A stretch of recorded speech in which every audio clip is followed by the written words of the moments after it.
What if I told you that the quality of your future marriage is being determined right now? Not on your wedding day, but in your single season.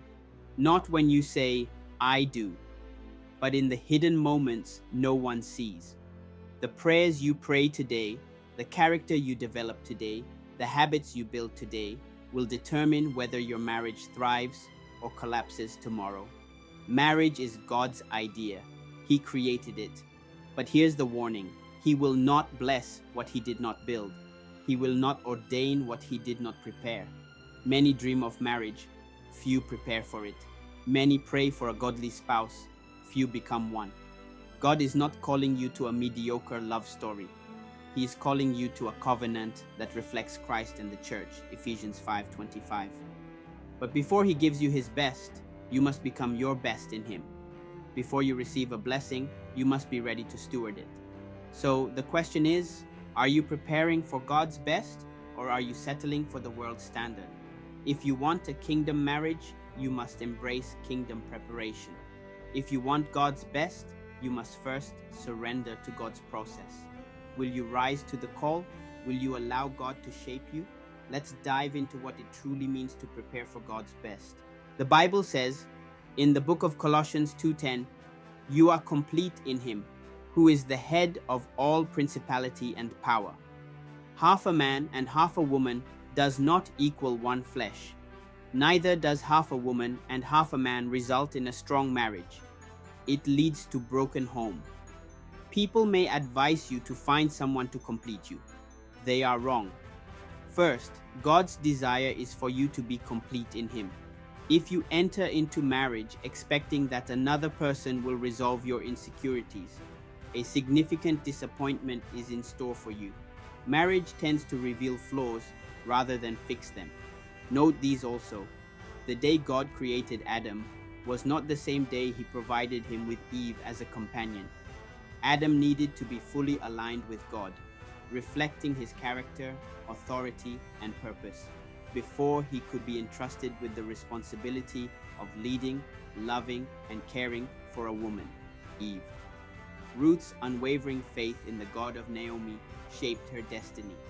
She first embraced her purpose with faithfulness before she was discovered by Boaz.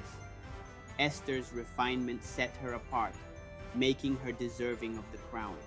The favor she received, despite not being invited to the king, was a testament to the grace and love she embodied.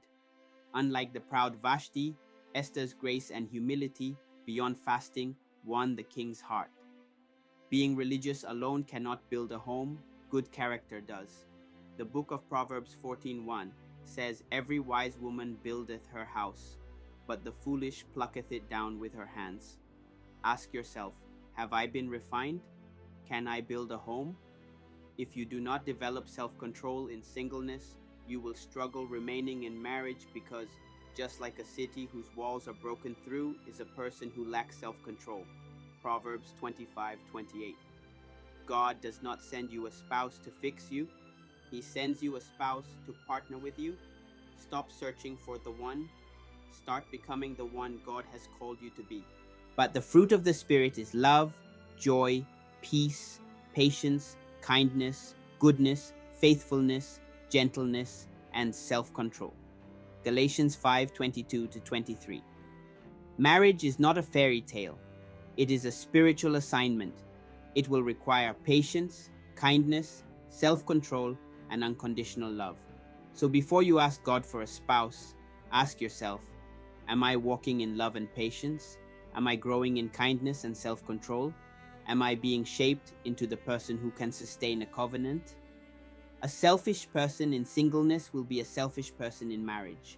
A bitter heart before marriage will be a bitter heart in marriage.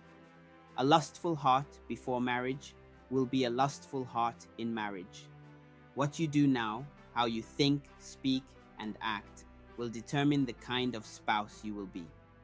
If you don't build character before marriage, your marriage will break under the weight of immaturity. For we are God's masterpiece, created in Christ Jesus to do good works, which God prepared in advance for us to do. Ephesians 2:10. A relationship without purpose is like a ship without a compass, it will drift and sink. Adam was working in the garden before Eve arrived. Genesis 2:15. Ruth was diligent in the field before Boaz noticed her. Ruth 2:2-3. Esther underwent preparation before she was crowned as queen. Esther 2:12. Before you pray for a kingdom marriage, ask yourself, do I know my kingdom assignment? Am I walking in purpose, or am I just waiting for someone to give me direction? Will my future spouse complement my calling, or will I compromise my calling for a relationship? Do not chase romance at the expense of your assignment. Your purpose must come before partnership, because a God-ordained relationship will align with your divine mission. How can a young person stay on the path of purity? By living according to your word. Psalm 119:9. Purity is not just about waiting until marriage. It's about honoring God with your heart, mind, and body. The world tells you you're missing out. God tells you, I am setting you apart. What you compromise on now, you will struggle with later. If you settle for a counterfeit love, you might miss God's best. True love waits, not because it is easy, but because it is worth it. At midnight, the cry rang out, here's the bridegroom, come out to meet him. Matthew 25:6. The 5 wise virgins were ready. The 5 foolish virgins were not. When the bridegroom arrived, only those who were prepared entered in. When God brings your spouse, will you be ready? Will your lamp be filled with oil? Do not wait until marriage to become a Proverbs 31 woman. Start becoming one now. Do not wait until marriage to be that person after God's heart. Start walking in purpose now. Because when you are ready, God will say, you are prepared for my best. Make the decision today to prepare for God's best. Seek wholeness, cultivate character, and walk in purity. Trust that God's plan for you is greater than your impatience. Subscribe to Dovey Hearts for biblical relationship wisdom, Christian marriage insights, and godly dating advice. Before we meet again, wait in faith, walk in wisdom, love in purity, and in God's perfect time, your story will unfold.